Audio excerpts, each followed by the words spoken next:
KiSS 92.5, that is Ariana Grande, Iggy Azalea, Problem. It's 8:04. This is the Roz Mocha Show, and we welcome back to Toronto. Welcome back to the KiSS 92.5 studios, and also say happy birthday to the one and only Daniel Radcliffe. Thank you very much. Hello, guys. How you doing, man? Yeah, very good. You've been in town with 3 days now doing. Yeah, this is my third day. Doing promo for I'm this. Off today. It's off to the next city. We're sort of in like on a 4-week-long press tour for the movie. So starting obviously in Toronto because we filmed it here. Yeah. It's only fair that you should. Did you have a good time here? Oh, we had a great time. Did you? I really, experience the cities that I go to sort of by the film crew that I'm with. So Right. like I judge cities by the film crew that I work with, Sure. and the crew here was just amazing. And we had a great time. There's something lovely about doing a comedy. I mean, this is a really feel-good movie, and I imagine there are feel-good movies out there where actually they were horrible to shoot and everyone hated each other and they had a terrible time. But this one was just great. Like, it was a really relaxed, fun shoot. What movie did you hate doing? Oh no, I've never hated it. I really am like I've been incredibly lucky. Like there are scenes and pieces of acting that I would take back and like to have another go at if I could. But there's never been a film that I had like a bad time on. Yeah. The one thing I love about this movie, The F Word, which by the way comes out on August 22nd, is that not only is it filmed in Toronto, but like you don't shy away from the fact that it is Toronto. Set in Toronto. Yeah, absolutely. Right? That was it's Toronto is Toronto. It's not doubling for New York or the city, and it's great. And I really think, we show the city in as a romantic city. Yeah. And I think it's there'll be, I hope it will people will could have sort of see Toronto as a sort of new Paris after this film. Yeah. Did you know you could do romance? Did you know that you could do that? I mean,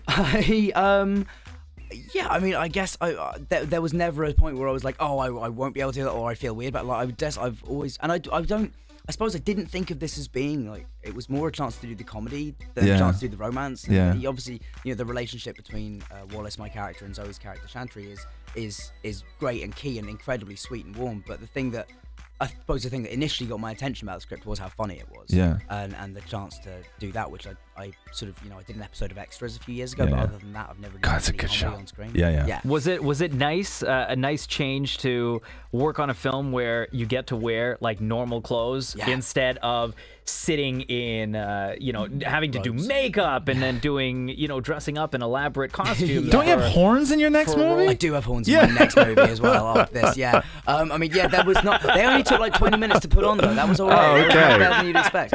But yeah, I mean, to play a modern human being Just a living in the dude. 21st century, just a regular it was guy. awesome. I mean, because I think it's because I'm English, we have loads of castles and loads of sets, so we film a lot of period movies and stuff like that, whereas it's just nice to play a modern Adam Driver from Girls is in the movie as well, and there is something, I don't know if it's fascinating or disgusting watching Adam Driver make out with a girl, but you know what I mean, and he does it in Girls and he does it in this movie too. Like I think his character in this movie is bold. And so there was never any sort of holding back. He leads with his tongue though. You look on everything. I don't know. You'd have to licks ask the Mackenzie. eye. Like, is that written in there, or is that who the guy is? I think it's very much written as they make out vigorously. But and I don't. But I think there is one of the. It's like feral almost. Like his technique of kissing is so There is an amazing moment. I think one of the grossest moments in the film is when they're having when Adam and Mackenzie, his girlfriend, are having a really gross conversation, and then they start making out. At the kitchen table, I think it is. There's that, and there's also the bit in the karate tournament where they're having a conversation and then they start making out, and it is really even as somebody who was there when the scene was filmed, I still watch that moment and go, oh man, that was rough at the time, and it's still just it's a weirdly it's a pretty fantastic moment. But Adam is amazing in terms of just boldness and improvisation, and he's pretty incredible. You're 25.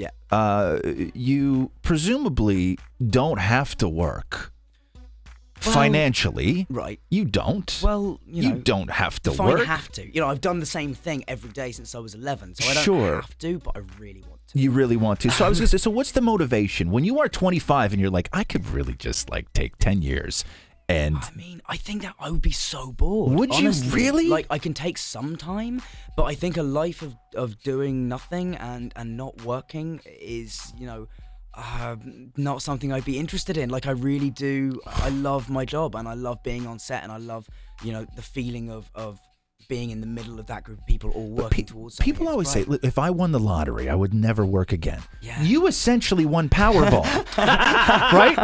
But you show up to work every day. You won Powerball every 3 years. You won Powerball year after year. But you still show up to work every day. Like that's the weird thing with it. I know everyone finds it.